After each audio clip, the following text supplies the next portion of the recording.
गया, deputy super था, PG hospital का डेप्यूटी सुपर था, वो ईमानदारी दिखाया तो उसको नॉर्थ बंगाल भेज दिया गया। आप कह रहे हैं, आप बड़ी बात कह रहे हैं, इस पर रिजू दत्ता जवाब भी देना चाह रहे हैं, लेकिन पहले मेरे दो और मेहमान हैं, जरा मैं उनको भी इस चर्चा में इंक्लूड कर लूं, उसके बाद रिजू इसका जवाब आप दीजिएगा।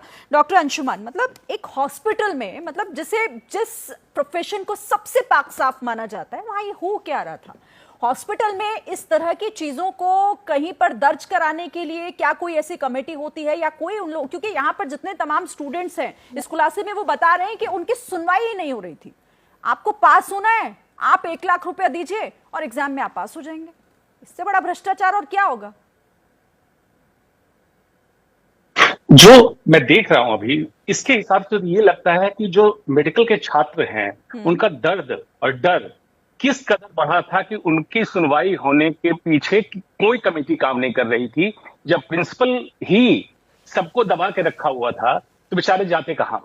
और एक स्टूडेंट की अहमियत होती है कि मेडिकल में आने के बाद जल्दी से मैं पास होकर डिग्री लेके निकलूं, क्योंकि आगे की पीजी की डिग्री करनी है, फिर आगे सुपर स्पेशलिटी करनी है। अब जब जिस मेडिकल कॉलेज में किसी छात्रा की हत्या हो जा रही है, उस मेडिकल कॉलेज की दहशत का अंदाजा इसी से बीइंग ए मेडिकल डॉक्टर मैं लगा सकता हूं कि क्या रहा होगा उस कॉलेज का हाल। एक आपराधिक तत्व वहां बैठा हुआ है और Shirin, health is a matter of state. अगर कोई कंप्लेन गई है, उस पर इंक्वायरी क्या हुई, इंक्वायरी का नतीजा क्या हुआ? सीबीआई बाद में आई, छोड़ो 2021 की इंक्वायरी क्या हुई, कॉलेज में क्या चल रहा है, जिनके पास हमें स्वास्थ्य मंत्रालय कितनी बार विजिट करने गए इस कंप्लेन के बाद।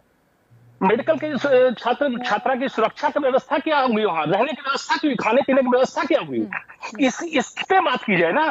पहले अगर ये दुरुस्त कर लिया जाता है 2021 की कंप्लेन या 2020 जब की कंप्लेन रही होगी, तो आज ये घटना नहीं घटती, हम लोग बैठ के डिबेट नहीं कर रहे होते। जब हम मेडिकल प्रेमिसेज में इन करते हैं, डॉक्टर विनय अग्रवाल हमारे साथ हैं, सीनियर को हम ये मानते हैं कि दे विल प्रोटेक्ट अस। हम लोग एक 17 साल की उम्र में मेडिकल कॉलेज जाते हैं और हर सीनियर अपने सीनियर से करते करते फाइनली हम प्रिंसिपल तक पहुंचते हैं और सुपर गार्जियन हमारा प्रिंसिपल माना जाता है। ठीक है। कहा जाता है संस्कृत में, विद्या ददाति विनयम, विनयम ददाति पात्रताम। ऐसा कुपात्र मेडिकल का ब्लैक शिप है। अगर ये अपराधी है, ब्लैक शिप है मेडिकल का, इस पे हम लोग को लानत है कि ऐसे लोग डॉक्टर बने हैं। ठीक है सर, महत्वपूर्ण बात आप कह रहे हैं और मैं अब डॉक्टर विनय सक्सेना का ही रुख करती हूँ, फिर जो आपकी बात का जवाब भी देना चाह रहे हैं। लेकिन डॉक्टर विनय सक्सेना, मतलब अब तो सवाल उन बाकी हॉस्पिटल्स को लेकर भी एक तरीके से चिंता का विषय है कि एक स्टेट में, एक हॉस्पिटल के भीतर एक तरीके का ये नेक्सस चलाया जा रहा है और इसकी जड़ें कहां तक हैं ये ढूंढ भी पाएगी या फिर नहीं पाएगी एजेंसी। क्या लगता है सर आपको, डॉक्टर विनय अग्रवाल? देखिए, मैं तो अपने टीएमसी के जो मित्र हैं वो जिस तरीके से डिफेंड कर रहे हैं, मुझे हैरानी हो रही है इस बात पे। और यही नहीं, मैं इनको बताना चाहता हूं, इनके अपने ही पुराने मेंबर ऑफ पार्लियामेंट और इनके अपने ही स्पोक्स पर्सन ने संदीप घोष पे चार्जेस लगाकर अपना पद छोड़ा है स्पोक्स पर्सन का। इनको समझना चाहिए जिस तरीके की करप्शन वहां पर है, वहां पर एग्जामिनेशन में करप्शन है, अटेंडेंस में करप्शन है, और किस चीज की करप्शन नहीं है वहां पर। और करप्शन के वो मेटामॉर्फिक्स हैं, हर प्रकार से वहां करप्शन फैला हुआ बुरी तरीके से। एडमिशंस में करप्शन है, दवाइयां बेची जा रही हैं, ये सब चीजें इनके वहां से। रिजू दत्ता, आप जो बोलेंगे बस वही सबको आप झूठ बोल रहे हैं, पता नहीं है। रिजू दत्ता, निर्लज्जता की हद है, मामले में थोड़ी तो शर्म आप भी रखिए ना।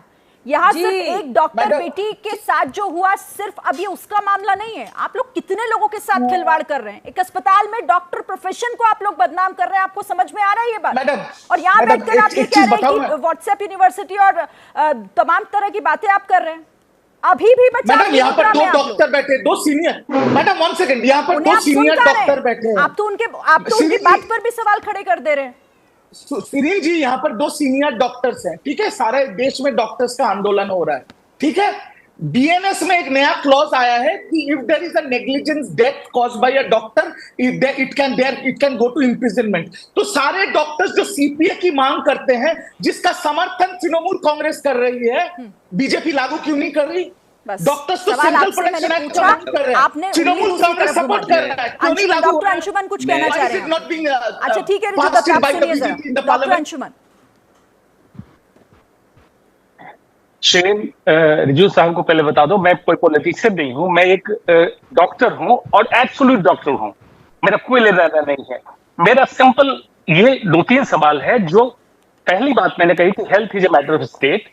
एक हेल्थ एडमिनिस्ट्रेटर का किसी बात पे अगर एलिगेशन लगा के ट्रांसफर किया जाता है, सेम पोस्ट पे इंस्टेड दूसरे मेडिकल कॉलेज में नहीं किया जा सकता है। पहला क्लॉज, किस क्लॉज के अंदर उनको अगेन दूसरे मेडिकल कॉलेज में प्रिंसिपल बनाएगा, वहां भी वही हरकत करेंगे, ये अंडरस्टूड है। उनकी इंक्वायरी जब तक नहीं हो, क्लियरेंस रिपोर्ट का मिले, तब तक नहीं किया जाता, number 1। Number 2, safety security RG Kar campus का किसके अंडर होता है? किसी भी छात्र छात्रा छोड़ दो, किसी मरीज की सेफ्टी, किसी भी इंसान की सेफ्टी सिक्योरिटी या नेग्लिजेंस का मामला किसके अंदर होगा? कौन है हायर अथॉरिटी? ठीक है सर, ठीक है। और उसके हायर अथॉरिटी कौन है? स्वास्थ्य मंत्रालय। हाँ, शाहज़िया, मतलब अब तो ये भी